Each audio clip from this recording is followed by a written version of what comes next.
Oi, tudo bem? Aqui é a Gabriela. Eu ajudo mulheres que possuem restrições ao glúten a voltarem a consumir ou a fazerem para suas famílias os pães, bolos e sobremesas que amam. E no vídeo de hoje eu quero conversar com você sobre por que não é necessário sovar os pães sem glúten. Na panificação clássica, os pães são feitos basicamente com farinha de trigo. E na farinha de trigo nós temos o glúten. Não somente no trigo, claro, nós também temos o glúten no centeio, na cevada e na aveia por contaminação cruzada, mas a farinha de trigo é a farinha mais utilizada na produção de pães clássicos, de pães tradicionais. E o glúten, ele é formado por um conjunto de proteínas, a gliadina e a glutenina. É ele que vai deixar o seu pão estruturado, macio, que não esfarela, que cresce bem, que tem uma cor bonita, um sabor característico. É ele que vai fazer com que sua massa tenha alta capacidade de extensibilidade sem ruptura. Então, é através do glúten, é por causa do glúten, que o pizzaiolo, por exemplo, consegue rodar a massa de pizza crua na mão sem que ela se quebre. Então, é devido a essa capacidade de extensão sem ruptura. Porque quando eu desenvolvo o glúten na massa, ele forma cadeias de proteínas maiores que permite com que minha massa fique elástica, tem alta capacidade de extensão, ou seja, eu puxo a massa, ela não arrebenta, sem estourar, sem arrebentar essa cadeia de proteínas. Então é devido a isso que eu tenho essa capacidade de rodar a massa de pizza na mão sem com que ela se rompa, e também os produtos feitos com a farinha de trigo, com a presença do glúten, são visualmente mais atrativos, eles são mais uniformes, lisinhos. Você pode perceber que um pão feito com farinha de trigo, ele cresce bonito e fica muito uniforme a sua parte externa. Então é também devido às proteínas do glúten. Além disso, o glúten, quando desenvolvido em uma massa, ele forma uma rede viscoelástica forte que impede que os gases produzidos pelo fermento durante o processo de crescimento e de cocção da minha massa saiam dessa massa. Então, como eu tenho uma barreira para manter esses gases dentro da massa, a minha massa vai crescer de maneira uniforme, vai ficar estruturada, macia, fofinha, úmida. Além disso, por conta dessa barreira que o glúten forma no exterior da massa, eu também tenho uma baixa evaporação dos líquidos, então eu tenho uma massa mais úmida e mais macia. Então, esse glúten, como que eu ativo ele na minha massa? A partir do momento que eu misturo a farinha de trigo aos líquidos da massa e aplico uma força mecânica. Então, quando eu misturo todos os ingredientes da massa e começo a sovar, eu começo a desenvolver o glúten dentro da massa. Esse desenvolvimento do glúten é que vai proporcionar todas essas características que eu citei anteriormente. Porém, nem todas essas características são interessantes para os bolos, por exemplo. Então, os bolos sem glúten, você pode perceber que as pessoas pedem que não bata muito a farinha de trigo a partir do momento que você a coloca no seu bolo, porque ela vai desenvolver o glúten, vai ficar o resultado final mais firme, mais durinho, porque eu vou ter uma proteína mais coagulada, mais firme, então o seu bolo ele não vai ficar macio e fofinho como teria ficado se você não tivesse ativado o glúten. Por isso, nos bolos não é interessante que você ative o glúten, já nos pães sim, porque aí o seu pão vai crescer bastante, eu preciso de uma massa mais estruturada, mais firme para poder modelar esses pães, né? Então o glúten ele tem que ser desenvolvido nos pães, por isso eles devem ser sovados. Agora, na panificação sem glúten, aí a coisa fica diferente, né? Nós não temos a farinha de trigo para adicionar na nossa panificação. Então, nós precisamos agregar farinhas que se complementem e juntas com as características próprias me deem um resultado final muito semelhante ao resultado final obtido com a farinha de trigo, com o glúten. E nós não temos uma única farinha sem glúten que agregue estrutura, liga, maciez, umidade, extensibilidade, elasticidade, viscosidade. Nós precisamos combinar um conjunto de farinhas e também de outros ingredientes para substituir o glúten em nossas receitas e não perder qualidade no nosso produto final. Então, por exemplo, se eu faço um mix de farinhas utilizando farinha de arroz branca, farinha de arroz integral, farinha de trigo sarraceno, farinha de grão de bico e, além dessas, eu adiciono amidos como a fécula de batata e o polvilho doce, eu já tenho um mix balanceado de farinhas que, junto com outros ingredientes que eu vou adicionar à minha massa, vão me produzir um resultado final macio, úmido e estruturado. com o miolo fofinho e com uma casquinha crocante por fora. Então, a escolha dos ingredientes para substituir o glúten em nossas receitas da panificação, ela deve ser muito estratégica, a depender do nosso objetivo, a depender do que a gente busca no resultado final da nossa preparação. Então, farinhas ricas em proteínas, como é o caso da farinha de grão de bico, farinha de feijão branco, farinha de teff, elas me dão muita maciez e muita umidade à massa. Agregadas a outras farinhas ricas em fibras, por exemplo, eu tenho esse equilíbrio. Eu vou ter uma alta retenção de umidade por conta das fibras e vou então ter o desenvolvimento das minhas proteínas presentes nas outras farinhas e terei um resultado final bem maciozinho, com um miolo bem agradável de consumir. Além do mix de farinhas equilibrado que você deve ter para fazer a sua receita de pão, você precisa agregar assim outros ingredientes, como por exemplo a goma xantana. A goma xantana é o ingrediente da nossa panificação, da nossa confeitaria sem glúten, que produz o resultado final mais similar ao obtido com o glúten.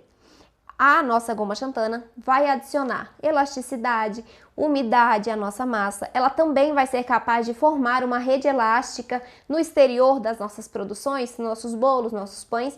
E essa rede elástica também vai impedir a evaporação em excesso da nossa umidade, né, que está dentro do bolo, e também, ou do nosso pão, e também a evaporação, a perda dos gases produzidos pelo fermento. Então, por exemplo, se eu não adiciono a goma xantana, eu não tenho uma rede forte, eu ainda tenho, né? Se eu adicionar alguma farinha de liga, eu ainda tenho uma redezinha que vai suportar um pouco essa evaporação e essa perda de gases produzido pelo fermento. Mas a minha goma xantana, ela vai aumentar, vai dar mais robustez a essa nossa barreira que fica no exterior dos nossos produtos. Então ela vai fazer com que a massa retenha mais umidade e retenha mais os gases, crescendo de maneira uniforme.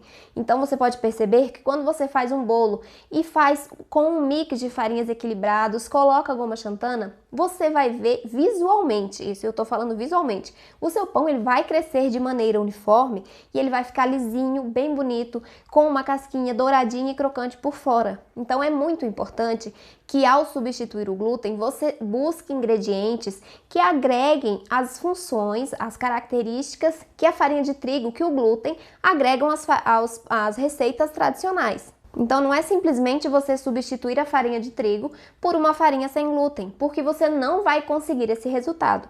Uma única farinha sem glúten não agrega a massa, estrutura, liga e maciez. Ela ou agrega estrutura, ou agrega liga, ou agrega maciez. A liga e a maciez, como ela é obtida através dos amidos, eu ainda tenho um pouquinho das duas, tanto da liga quanto maciez, nas mesmas farinhas. Por exemplo, o polvilho doce, ele vai agregar liga, mas também vai agregar maciez. Mas não é de uma quantidade que seja suficiente para a sua massa ficar macia, estruturada, fofinha. Então você precisa ter em mente que o seu mix de farinhas precisa ser equilibrado e, além disso, você precisa utilizar outros ingredientes para complementar as características e obter um resultado final, então, bem similar ao resultado obtido com a farinha de trigo. Além da goma xantana, nós temos outro ingrediente utilizado na panificação sem glúten, que também agrega liga e umidade às massas. É o psyllium. O psyllium é uma fibra solúvel natural que, além de agregar, né, uma grande quantidade de fibras à sua massa, também tem essa capacidade de dar gomosidade à massa. Então ele também vai unir os demais ingredientes, evitando que a sua massa esfarele depois que o pão estiver assado. Então, eu gosto muito de utilizar a goma xantana em combinação com o psyllium, porque eu acho que os dois se complementam, cada um com suas características. O psyllium vai deixar um pouquinho a massa mais macia do que a goma xantana, e eu gosto de fazer então essa combinação. Eu uso geralmente uma quantidade maior, né, de goma xantana e uma quantidade menor de psyllium, mas aí é opcional, né? Você tem que agregar do jeito que você preferir. Mas faça o teste. Pegue uma receita sua de pão que vá, por exemplo, 4 gramas de goma xantana, retira 1 ou 2 gramas de goma xantana e adiciona 2 ou 3 gramas de psyllium. Você vai ver o resultado final. Vai ficar diferente, mas vai ficar muito gostoso, muito saboroso. Você vai perceber que ele vai ficar mais umidozinho, mais macio, com o miolo mais fofinho. Além de rico nutricionalmente, né? Porque você vai agregar mais fibras ao seu pão. Então, com todos os nossos ingredientes sem glúten que nós agregamos às receitas de pães, todos eles não precisam de sova para serem desenvolvidos. A partir do momento que eu adiciono a goma xantana ou adiciono o psyllium a um líquido, você vai perceber que ele já vai ficando mais gomoso, ele vai absorvendo a umidade daquele líquido e vai aumentando a textura, encorpando mais a minha massa. Então eu não preciso sovar uma massa sem glúten porque eu não tenho glúten para desenvolver. Os ingredientes da panificação sem glúten não precisam de sova, por exemplo, para serem desenvolvidos. Eles já produzem as suas características, reproduzem as suas características assim que é adicionados a massa em contato com o líquido. Então você adiciona o líquido, mistura, você já vai ver que a massa vai encorpar, vai ficar mais elástica, mais viscosa. Então não há necessidade de sovar pães sem glúten, justamente porque nós não temos glúten para desenvolver. Só que, como eu não tenho farinha de trigo, e as minhas farinhas sem glúten absorvem uma quantidade maior de líquidos, nem toda receita vai ser possível modelar. Então, nem toda receita de pão eu consigo fazer um pãozinho modelado, por exemplo, um sonho. Nem toda receita vai ser possível fazer isso. Por quê? Porque se eu adiciono poucos líquidos na minha receita, a depender do mix de farinhas que eu escolhi, o meu resultado final pode ficar seco. Então, seco e duro. Então, por exemplo, eu fiz um pão hoje, eu queria fazer um pão modelável. E aí eu coloquei menos quantidade de água do que a receita pedia. E o que acontece? Eu faço meu pão, na hora que ele sai quentinho, ele está macio. Depois que passaram-se algumas horas, ele já vai começar a enrijecer. No outro dia, ele está completamente duro. Isso acontece porque eu não tinha uma quantidade de líquidos suficiente para os tipos de farinhas e quantidades que eu adicionei à receita. Então, quando você quiser modelar um pão, você precisa escolher a receita correta, porque não é simplesmente adicionar ou retirar líquido da receita que eu vou fazer um pão modelável ou não. Para ser modelável, ele precisa de outros ingredientes para ajudar na umidade e na maciez. Ele precisa de mais proteínas, de mais gorduras, porque senão ele vai ficar duro. Então, nem toda receita de pão pode ser feita de maneira modelável, tudo bem? Você tem que escolher a receita correta. Bom, então era isso que eu tinha para tratar contigo hoje. Eu espero ter te ajudado, que você tenha aprendido alguma coisa com esse vídeo. Se você gostou, curta, compartilhe para que outras pessoas também possam assistir. E eu te vejo no próximo vídeo. Um beijo!